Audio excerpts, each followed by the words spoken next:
Hey everyone, Alon Mizrahi here. This is the Mizrahi perspective, bringing you pure, unfiltered Jewish Arab anarchy.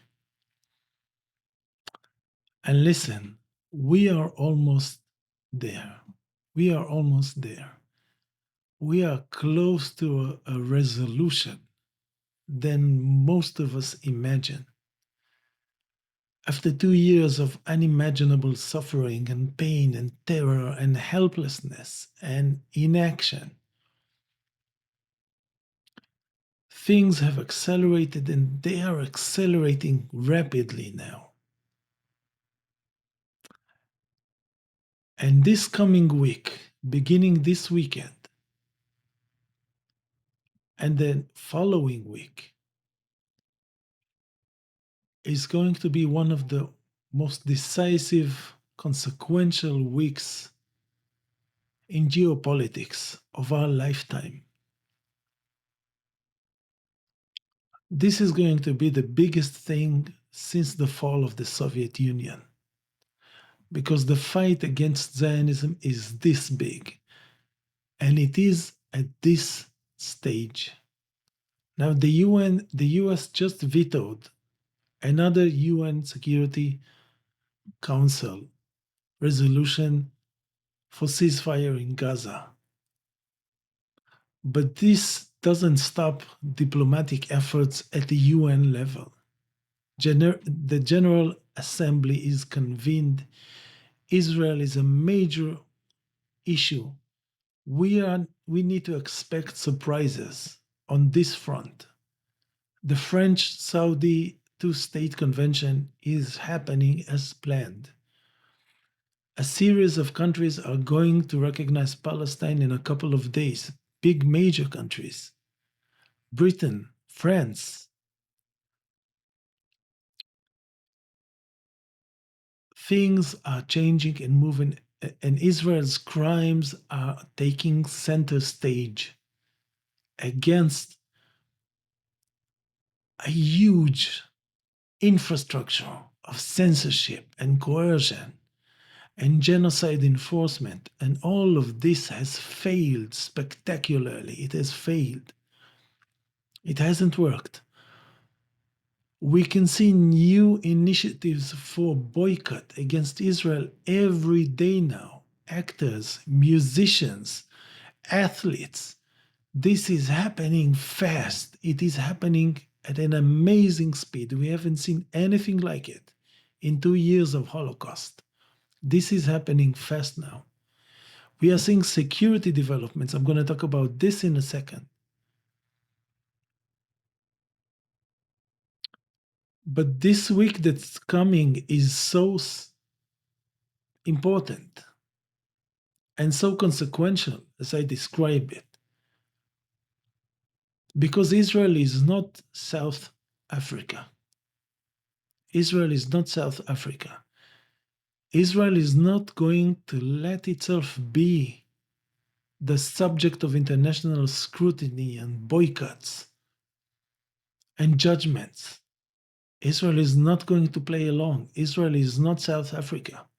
There's a very big difference between Israel and South Africa that people don't mention.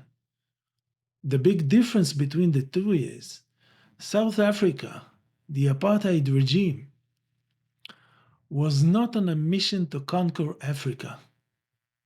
It was not on a mission to subjugate humanity and make resistance to apartheid illegal in the whole world and force all media outlets the world over to forbid any negative mention of apartheid. But Israel is. Israel is doing this. This is Israel's mission. Israel is on a mission to conquer and occupy basically the entire Middle East, directly or indirectly, through direct force, through coercion, through the US, whatever means necessary, through bombings anywhere in Qatar. What's next? And Israel didn't apologize or back down after the Qatar attack. On the contrary, it doubled down. It said, no, we are going to attack wherever we want. Wherever and whenever we see Hamas, we are going to attack. Wherever. They are not safe anywhere. This includes Belgium. This includes Australia. This includes the US. This includes Egypt.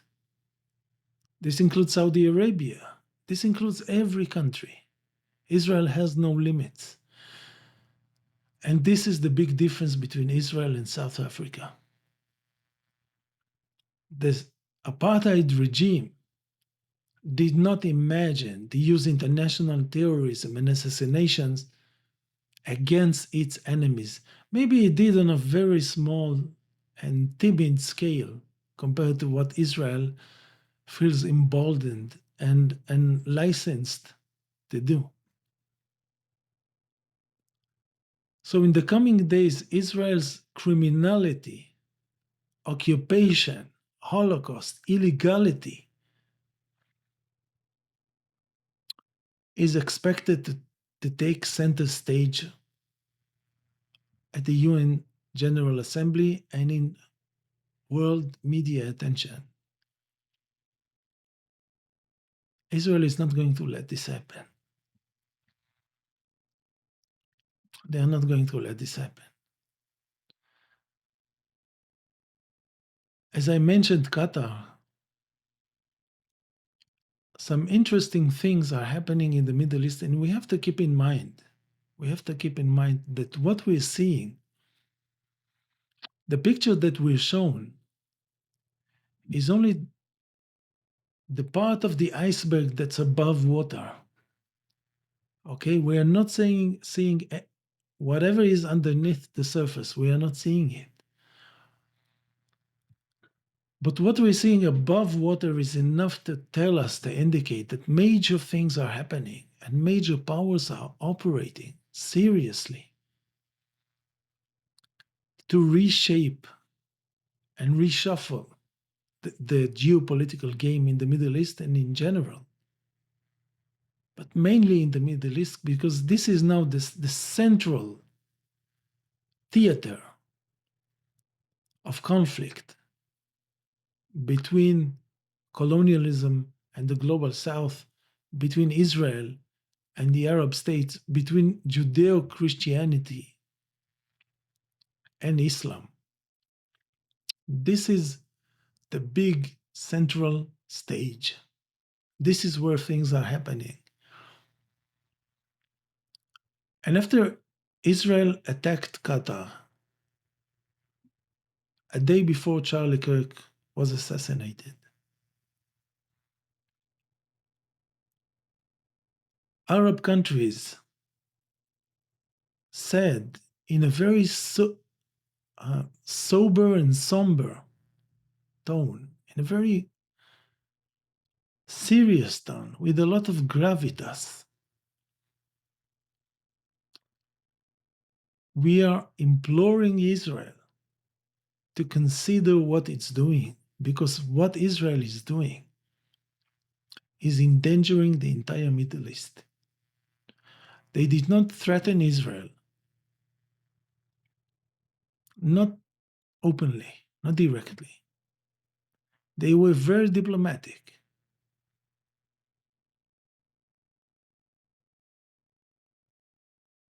But they were very serious. What Israel did with it is kind of it is very Israel. Because in Israeli media, the way people chose to frame it is it's all talk. Arabs are all talk. Nothing is going to happen. Well, two things happened which are serious and are the kind of thing, the part of the iceberg that we see that tell us that big serious action is going on where we can't see. The first thing is Saudi Arabia signing a security deal with Pakistan, with nuclear armed Pakistan. Nuclear armed Pakistan that has missiles with Israel in their range. 1 week after Israel attacked Qatar, Saudi Arabia signs a security deal, a very publicized security deal. It wasn't done in quiet. It wasn't secretive. They wanted the world to know that they're doing this. They wanted some international actors to know they were doing this. This was saying to the US, we cannot count on you. The kind of defense you're providing is inadequate. We cannot trust it. We need a Muslim country and a Muslim regime that we can really trust with nuclear deterrents. And this is very important. I mean, how is Saudi Arabia defending from that has nuclear capabilities? Is Russia threatening Saudi Arabia with nuclear weapons? I don't think so. Is India threatening Saudi Arabia with nuclear weapons? No. The US certainly not. So who is it?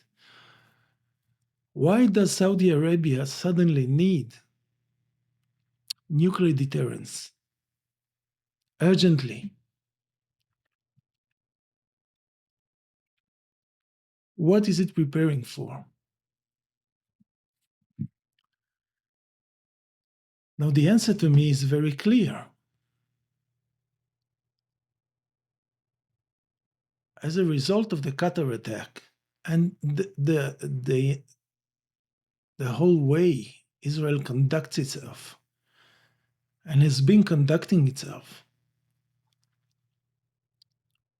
in the past several years, this is not only since the genocide, this is before October 7. I mean, 2022 was the most lethal year for Palestinian children in the West Bank.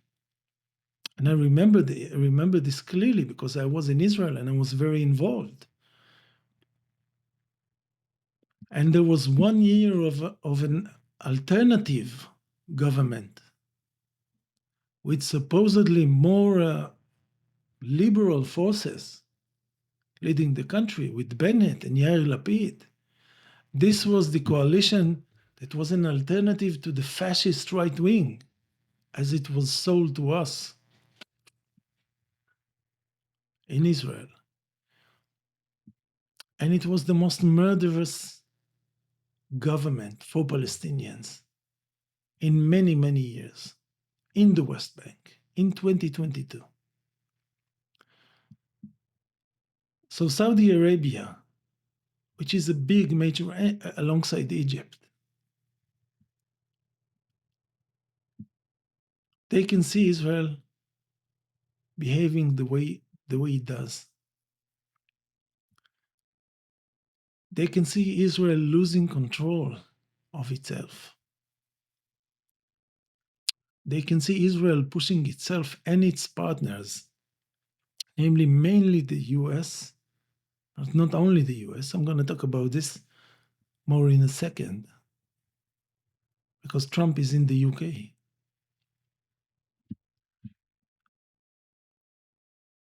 And Saudi Arabia knows that Israel has nuclear weapons. And Saudi Arabia knows that there's a very good chance that if Israel feels pushed against the wall powerfully enough, in a way that makes Israel feel truly desperate, Saudi Arabia knows there's a chance Israel will unleash its unconventional arsenal of weapons.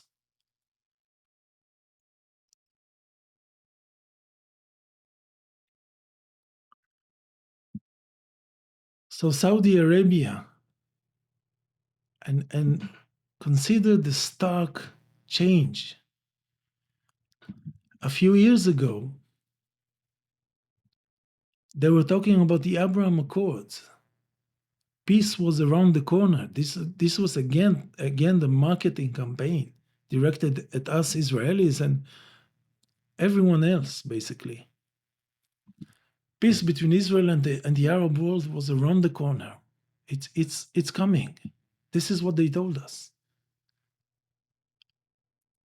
And now Saudi Arabia needs nuclear deterrence because it is so afraid of what Israel,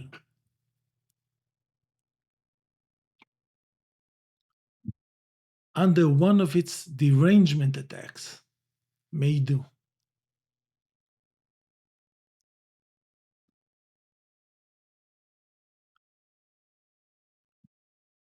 Now, Trump is in the UK, and we don't know why. We weren't told why. This was a big celebratory visit, but the reason for it was not provided. We don't know why Trump is in the UK.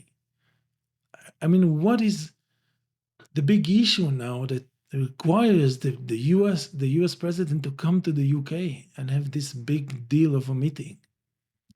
And this thing wasn't even announced in advance, right? At least not that I know of. It was sudden. It's from in a couple of days, the American president is going to be in the UK. Why? Why? What is the issue that requires the two main partners of Western colonialism or the Western Front or the West to meet almost urgently and suddenly? What is it? What can it be?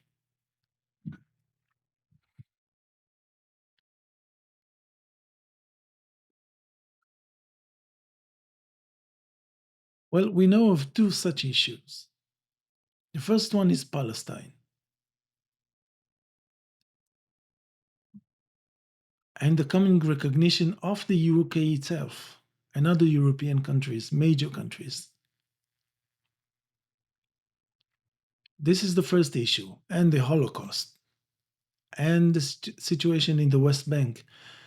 And as a side note, which may be bigger than the original issue, there is the Epstein affair, which won't die down or die out despite their best efforts. And just this week, the UK ambassador to the US was sacked over ties to Jeffrey Epstein.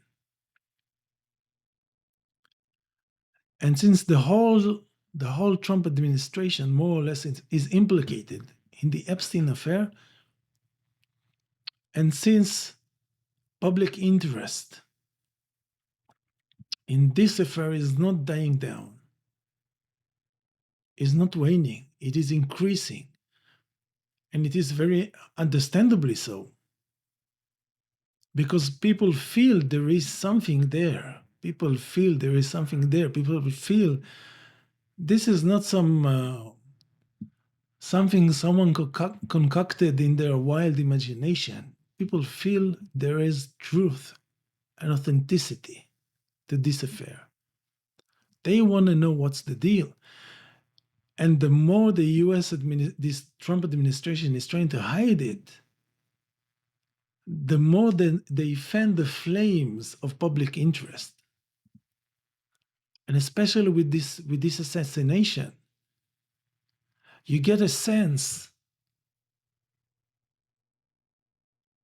and I'm going to talk about this again more in a minute, that they are trying to they are retreating. Okay, this part of the MAGA movement is retreating to a fortress which they are trying to defend, but its walls are being breached, another wall and another wall, and they cannot erect, if that's the right word to use, adequate defenses against this tsunami, this hordes of people who want to know what's the deal, what's going on with the Epstein affair, what's going on with Israeli influence. Why has the entire US government basically only talking about only talking about how to help Israel, how to send money to Israel, how to block information related to the Epstein affair from coming out. What is this? What is the cause of this? What is the root cause of this? People want answers and they are not getting any answers. So I'm saying all of this because everything is connected. Everything is connected. This is the poetic beauty of this moment. The very basic beliefs of Western civilization about itself and about how it conducts its politics, basically, its shared interests, what the West stands for, to what degree can Western institutions be trusted? Is the West even capable of morality? Is there equality before the law in the West? Because this is what the Epstein affair is all about. And again, does Israel have undue influence and undue power over other Western countries?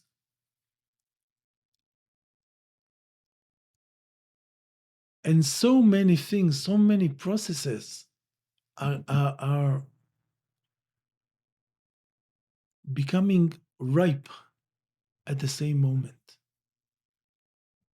This is Palestine and Iran. It's a relationship with the global South and morality and childhood and the value of human life and democracy and representation and transparency and um,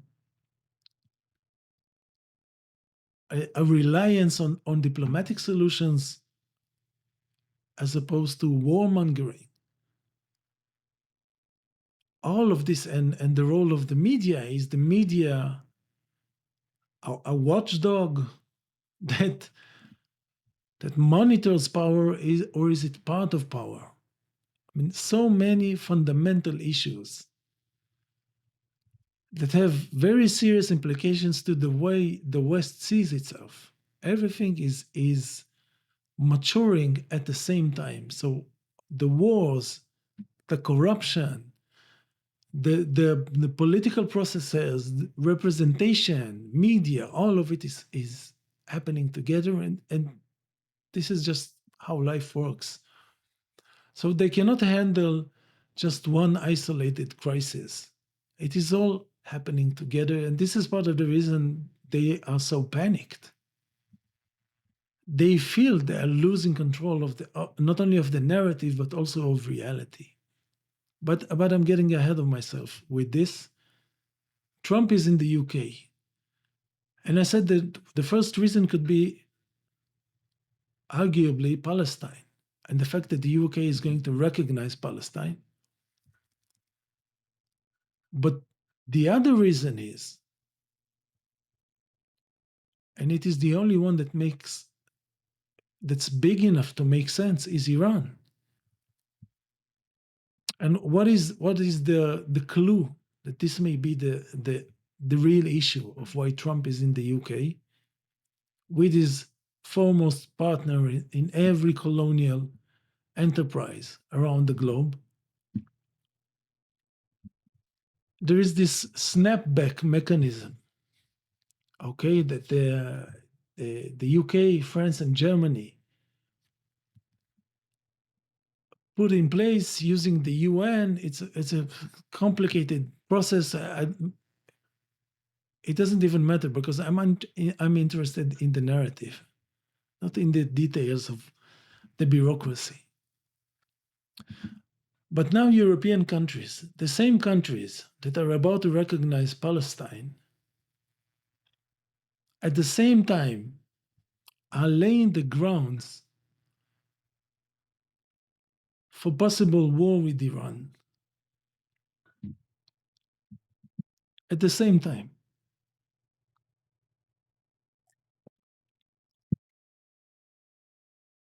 I just saw an interview where Macron says the snapback is a done deal. And we know last time Israel attacked Iran, on the day the ultimatum Trump had given had ended.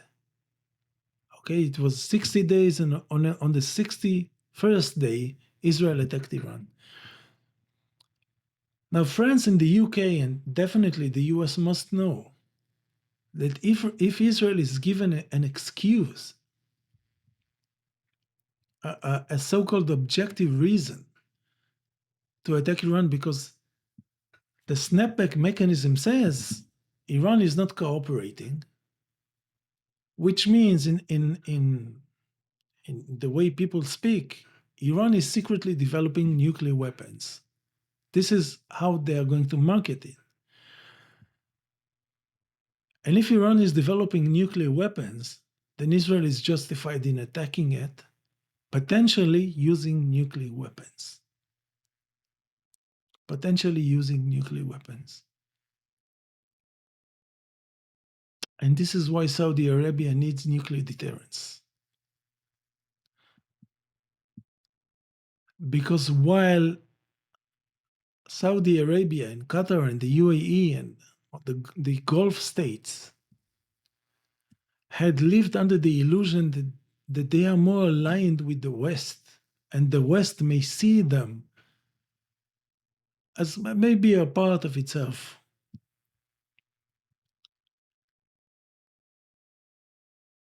When they see how the US is treating what Israel is doing, when they see the level of commitment, unrelenting, unconditional commitment that the US has for Israel, even when Israel attacks one of them, it's like a big slap in the face. They now have to realize whatever they believed in isn't real. They have to know that for the US, only Israel exists. Only Israel exists. So when I say that Trump may be in the UK to talk about Palestine or to talk about Iran,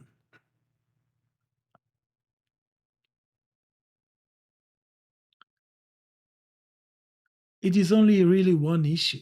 It is only really Israel, because the Iranian issue only exists because of Israel. It is an Israel issue. It's not an Iran issue. There's no Iran issue. The international Iran issue is an Israeli manufactured boogeyman. There's no Iran issue. Iran is no threat to anyone. It is no threat to Europe. It is no threat to the US. It is no threat to anyone. Iran is not a belligerent, nationalistic country. But Israel made it appear so. Israel, through its control of international media, through its control of the US on every level, Israel manufactured this image for Iran. But the Iran issue is really an Israel issue, and the Palestinian issue is also an Israel issue. There would be no Hamas without Israel. There would be no Palestinian resistance without Israel. There would be no October 7 and no October 5 and no November 7 and no January 15th. Without Israel, there would be no Nakba, no refugees, no occupation of Al-Quds, no occupation of the West Bank, no Fatah, no PLO, no Hamas, no Democratic Front, or this front or that front, and so on and so on. The Palestinian issue is an Israel issue, just like Iran.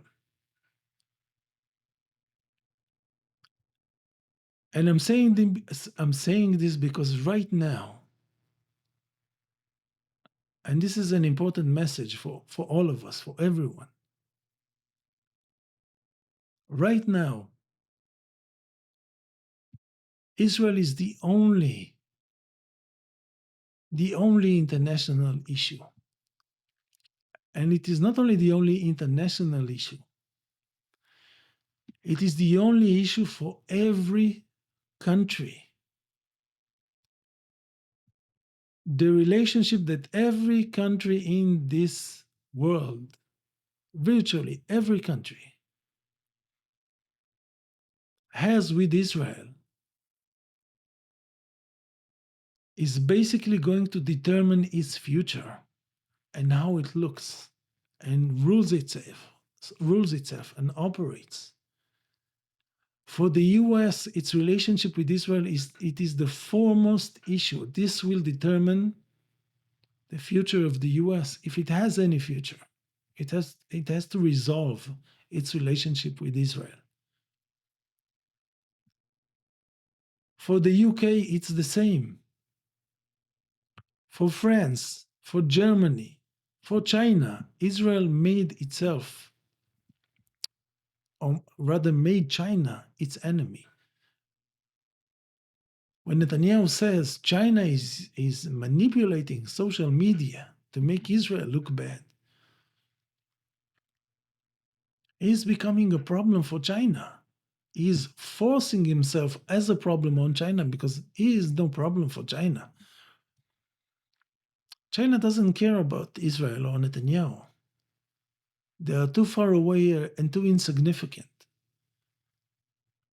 They are only significant because of their influence on the US, which they are using, which Israel is using, and the AIPAC is using, and the Jewish lobby is using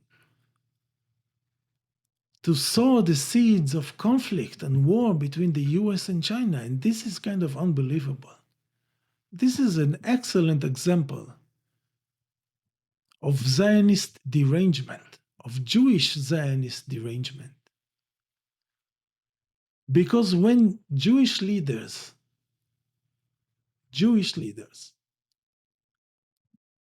are making the Chinese empire potentially the enemy of Jews, because this is what Netanyahu is saying. They are our enemies. They hate Jews. They promote anti-Semitism through TikTok and other kind of nonsense. You mean to tell me that people who do this have any concern for Jews?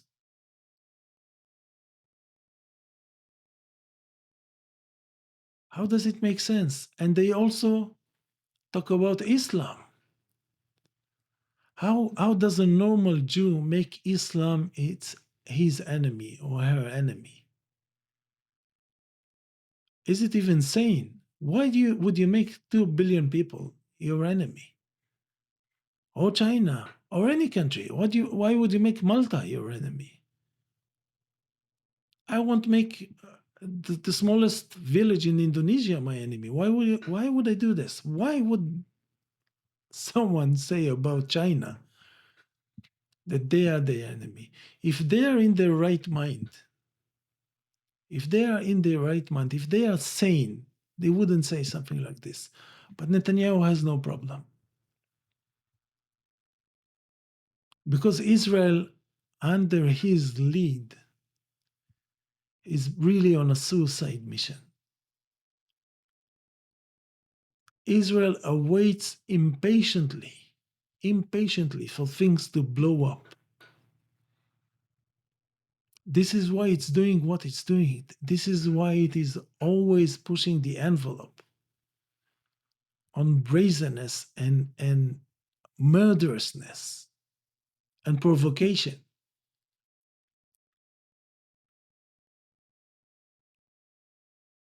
Saying Islam is our enemy and it is the enemy of the Christians, and China is our enemy and it is the enemy of the US.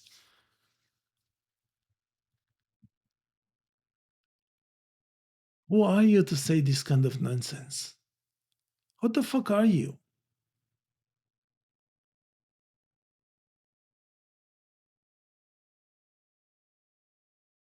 So Israel has made itself basically the problem of the planet. Because even if you're in Chile or in Indonesia or in Malaysia or wherever you are, definitely if you're in Australia and you're being oppressed for your opposition to child murder, Israel is your problem. Israel is your problem. And I'm telling you, I'm telling everyone who watches this, embrace this. Israel is your problem. And if you're about to have an election, whether it is in the UK or Australia or Canada or Italy or wherever, or the Arab world, make Israel the issue. Make Israel the issue. Make the relationship of the ruling party in your country with Israel the issue. Because Carla Meloni now in Italy is actively blocking meaningful action and sanctions against Israel by the European Union. So Israel is a problem of every Italian.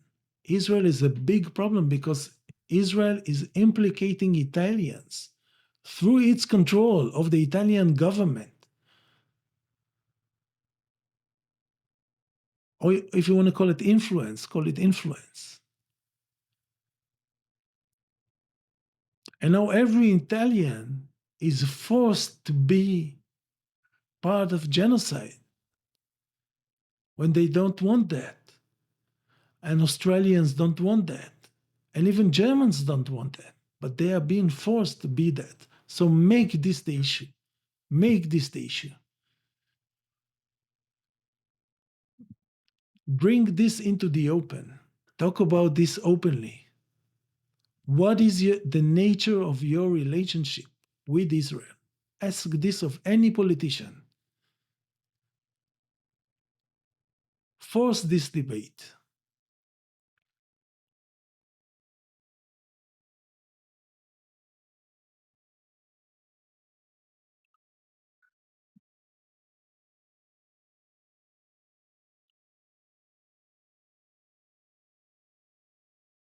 What's coming in the days ahead is of major historic significance because many of the actors that we have gotten used to thinking about as lazy and not committed enough and not involved enough and not caring enough are becoming more and more involved. And for a few months, I've been saying there is more Arab resistance than you recognize in Arab governments, by Arab governments. And I think we are going to see more of this. This is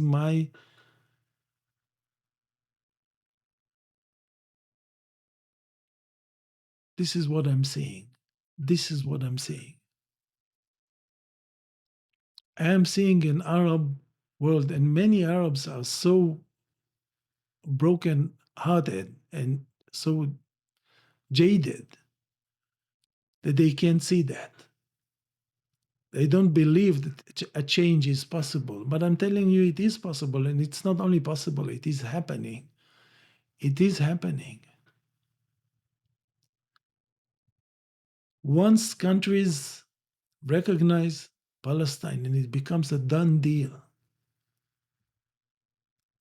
and I believe there's a good chance Israel is going to follow through with its threats and annex the West Bank, which is going to deteriorate further its relationship with the Sunni countries in the Middle East. There's going to be, as I've been saying for a while, and I predicted that September is going to be the month of judgment for Israel. And the accumulation of uh, formal declarations, okay? The UN Commission saying this is genocide. Countries, important countries, recognizing Palestine. More and more organizations and individuals coming out and calling this genocide and calling for boycott. All of this is causing Israel to feel more and more cornered, more and more desperate.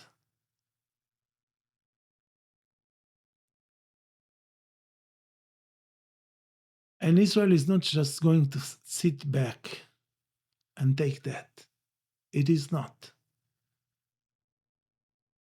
It is going to unleash more violence, more horrific violence in more places, in more brazen ways.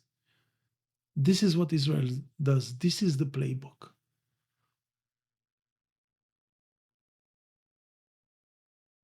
But this time, when it does that, it is going to encounter resistance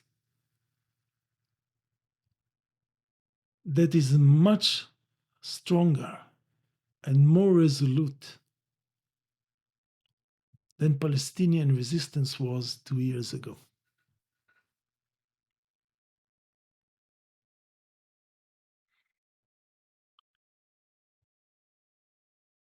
And I want to add, just to finish this with another book reference, because last time I talked about Sherlock Holmes and what else did I speak?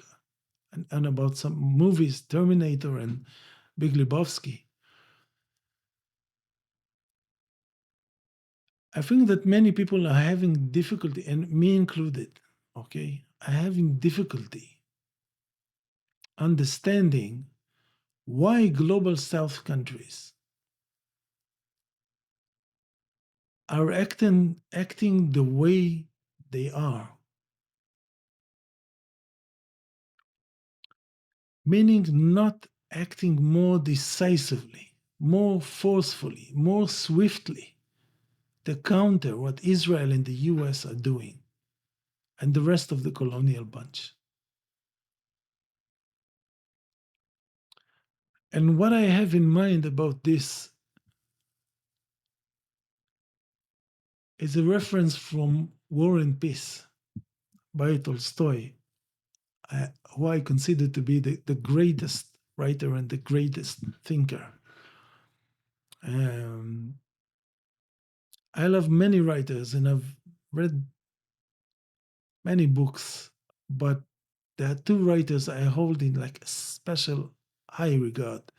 The first one is Cervantes, and Don Quixote to me is a display of genius like no other. And the other one is Tolstoy. And in War and Peace, there's an old Russian general, and I hope I pronounce his name correctly. His name is Kutuzov. And he's old and tired, and he is fighting Napoleon. This is the reference. Napoleon has invaded Russia with a huge army, and he advances and advances and takes another town and another district. And it looks like Russia is about to be completely overtaken by his armies. And this old general has this wisdom. When Napoleon concentrates a big army for a potential attack, what Kutuzov does, he moves away his military. He doesn't confront Napoleon directly. Instead of fighting Napoleon with soldiers and sacrificing more and more soldiers and potentially losing the war this way, he is letting the Russian geography and time defeat Napoleon. This is, and he can only do this because he is old, because he's tired, because he's not looking for any adventure, because he's wise. And I think that a lot of what the global south is doing, including Iran and other players, reflects this kind of ancient wisdom. The West is looking for short, violent, decisive action. This is what it's good at because it doesn't have a longer attention span. It doesn't have the depth and philosophy needed for an actual long struggle. You can see the US attacking here and attacking there and attacking this, and you can see China patiently moving every day another inch, another 2 inches. No adventures, no thrills. They're not looking for thrills. They are moving steadily.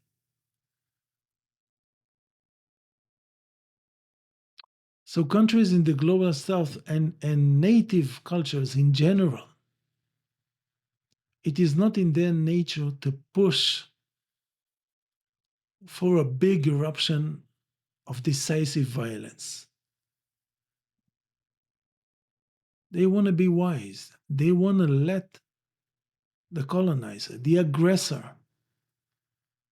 fatigue himself, fighting a million unnecessary battles, taking on indefensible causes, overextending itself.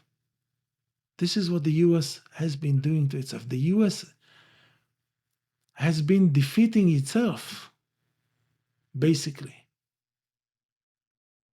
The US has been tired without fighting any major war because it is constantly in small wars. It is the military industrial complex is always sending the US into another war and another war and another war, into another adventure. They bomb in Venezuela and they're excited about this. This is something someone wise like Kutuzov would never do because they understand the implications. They understand that energy wasted this way may lead and will lead to your demise. And this is what the US is doing. It is wasting endless energy all over the globe. It is monitoring everything, it is present everywhere. It is spending all its money, all its energy, all its youth, all its resource, everything it has on nothing. Because this is gaining nothing for the US. China is not acting like this. China is acting like a mature, old civilization. It doesn't want to waste energy. It wants to conserve energy. It wants to act with precision, with intent, with sense.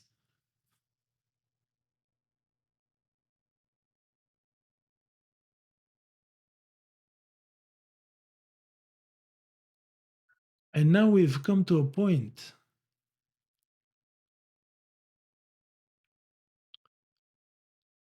And by the way, you can see this attitude reflected in the way Russia is fighting in Ukraine. They were never looking for this big, decisive victory that the West tried to portray them as looking for. They are waging war. It's not a war of attrition. There's initiative, but uh, it's not risk-loving kind of progress. It is careful. It is methodical. It is patient. This is how they operate. Completely opposite opposite to how the US handles itself. It suddenly wants to invade and then it invades a country 5,000 miles away, loses trillions of dollars, destroys a generation of people, and gains nothing.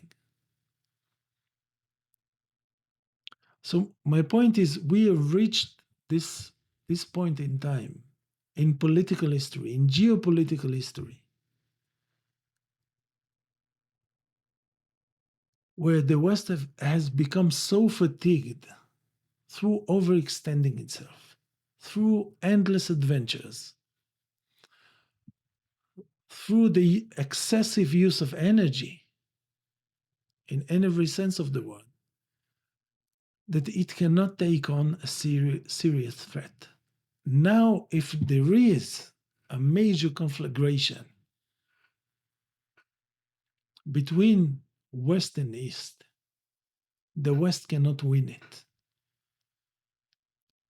because Western society has been eroded and it is disintegrated and it is become atomized by this mentality of fast gains, of no strategy, no thought given to conserving energy and using it wisely. So now the West cannot win anything.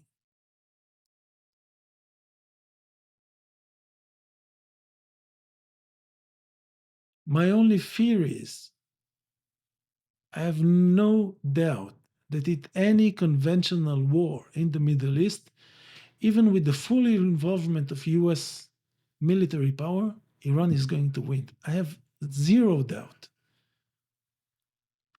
The US cannot bring over 5 million soldiers to fight Iran. And Israel is a tiny power.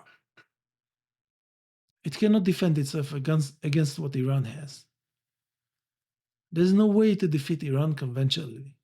But this is going to maybe be a temptation for the US and Israel to use unconventional weapons, namely atomic weapons. And this is why what Saudi Arabia has done is so wise.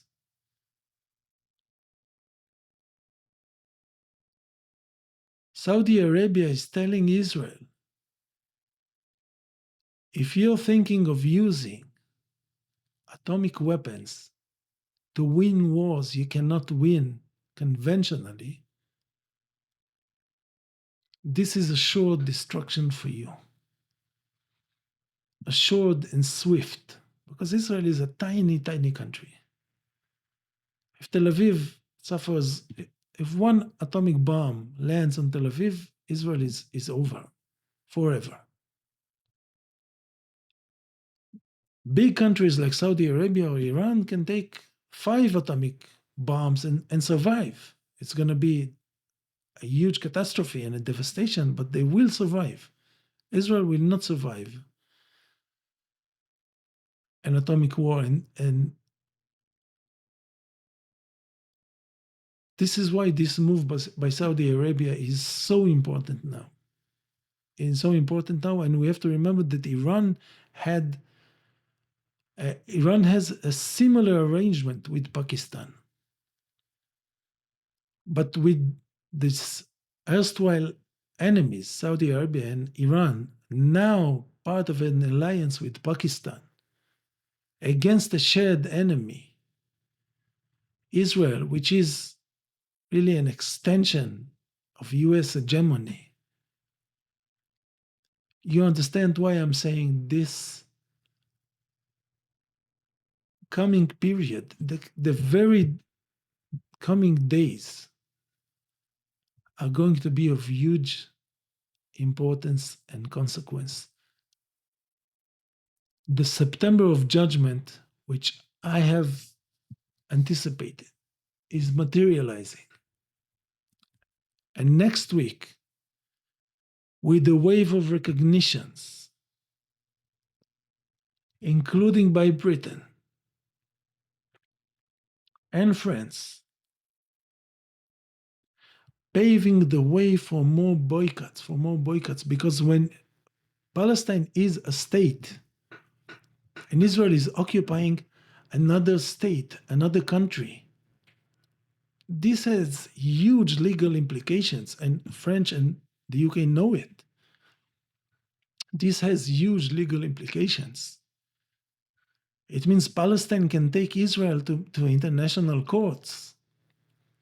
It means Palestinians are actually occupied citizens of another country, and their land is another country.